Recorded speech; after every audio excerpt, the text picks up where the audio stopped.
Oh boy, I am excited. Welcome back. Thank you for joining me again for another video. Today, we're talking about a real good one.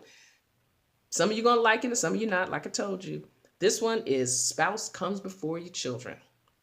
Now, we're going to talk more about that, but I just need you to understand why I say what I say. I'm not a relationship guru, but what I do know is what I know about my marriage and what's worked for me. So you could take the nuggets that are being applied, that are being spoken in these videos, and you can apply it to your current relationship or the relationship that you aspire to have. So I told you already that I got notes because I don't want to be forgetting anything. And so when I talk about uh, your spouse comes before your children, I am a spiritual person. I'm not a religious person because, see, religion can kill you. I'm not religious. I'm spiritual. And I do understand the hierarchy of God. And God says, when I look at my life, me as the individual, it's God first, then my husband, and then my children. With him, it's God first, me, and then our children. You want to, and I'm not saying neglecting your children. I'm not suggesting that, you feed your spouse steak and lobster while your kids eat cereal and beanie weenies, or that your spouse has the finest clothes and their hair looks great and the kids are looking like ragamuffins. That's neglect. That's outright neglect. I am not even referring to that. I'm just talking about a respect level and from a nurturing level and from the spiritual level and how God sees it. Because when you think about it, you were in a covenant relationship with that person first. You didn't have the children. The relationship came first. And I'm glad I said what I just said. Because if you come into a relationship already with a child, you may feel that that person does not come before your children. If you get into a covenant relationship, a marital relationship, then I'm talking about me and where I stand. I don't know what your beliefs are, but I'm talking about from my standpoint, with God being the head of our household. When my then boyfriend, when he came into my life, it was me and my daughter, and I had to watch out for her and I had to cover her and make sure that she was protected from him as we were growing in our relationship. But once I made the decision for him to be my husband, then I am trusting him with her. And so now we're in this covenant relationship. And so that's what I mean when I'm talking about, spouse coming before the children.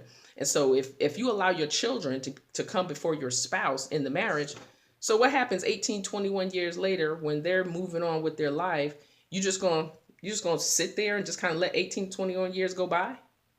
And then when they leave home, you're sitting on the sofa with your onesie and your bunny slippers watching Netflix, looking at your spouse saying, "So tell me about yourself. What do you want to know, honey? Well, what's your favorite color? What's your, that is just absolutely crazy." And so you have to kind of find a way to blend all that. So let me just share some things with you. Like I said, you're in the covenant relationship with the spouse. And I'll give you an example. I'll share with you because I'm being transparent. I'm talking about me and some things I had to get through. My husband made it very clear to our children when they were young growing up and now that they're in their 30s, he has always said to them, the moment that you make my wife upset is the moment you have to deal with me. And my husband is a man of very few words. I was the one always, going at the kids. You better do this, blah, blah, blah, blah, blah. And he wouldn't speak. He wouldn't say much. But when he did speak, they knew it was some serious business. And he only repeated himself once. He's not going to keep repeating something. If he tell you to do it, you better do it. If not, there are consequences. But you notice he said my wife and not your mother, because it's his duty to protect me, even if it's from my own children. So, God sets down the order. The husband sets down my husband. Like I said, I'm talking about my house, set the order in our home. We agreed to that, and our children had to line up with that. We had another situation where my daughter had a situation at school. And when she came home from school, we had to sit down at the table. We had to sit down. We didn't do that. People walking around in different rooms, playing video games, doing dishes, doing this, whatever, having a conversation. No, we sat at the table together collectively to have a family conversation. And he said, well, do you know why we're here? And she said, yeah, I guess so, because mommy found this. And next thing I know, she had a poop across the mouth. It had a little force. She was in middle school. She's a little tiny thing. She's still a little tiny thing. Knocked her on the floor. He looked at her. He said, now I want you to get up, sit down in that chair, and talk to your mother with some decency and some respect. Now, if she ever she thought that she would be disrespectful to me again, that moment showed her that it would never happen. And he is still protecting me. Now, my kids ain't crazy. They aren't crazy, but they know that he's gonna protect me. So you have to support your spouse in the decisions that you made. Remember when we talked about that, know what you will and what you won't do? That's part of the conversation about rearing the children. So don't take sides in front of your children against the other spouse. That is disrespectful. If you disagree with, and I disagree with some things that my husband, may have said or done, and he's disagreed with some things that I've said or done, but we've always taken those to be sidebar conversations where the children could not hear us. And there we can have our disagreement and we come to a mutual agreement. Well, I accept what he did and this is that and the other, but you don't do that in front of the children, because that lets them know that they can kind of play these games. And when kids start playing games with their parents, then that starts to destroy a parental relationship. Avoid negative talk about the other parent. I don't even seem to understand.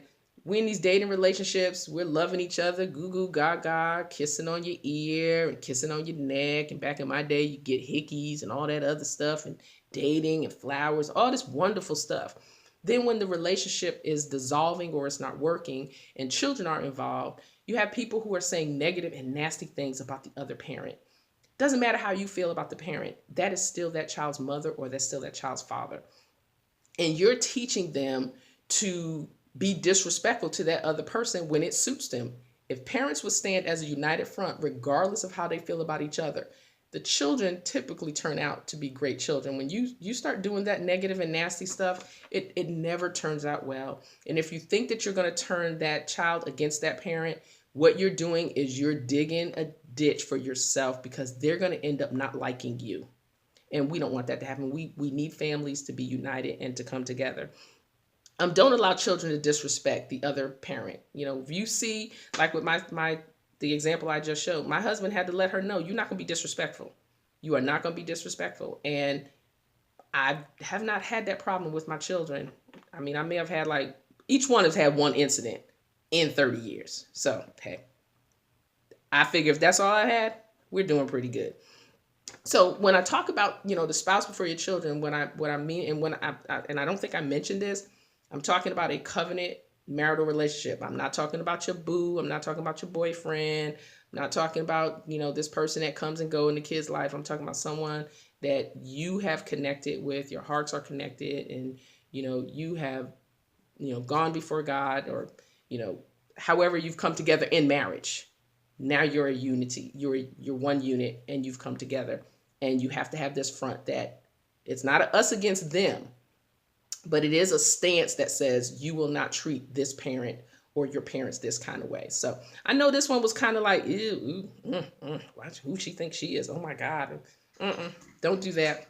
So I'm looking forward to you joining me for the next one. The next one, we are going to talk about avoid making decisions without consulting your partner. That one should be fun, because none of y'all are doing that, I know. So I'll see you in the next video. Bye.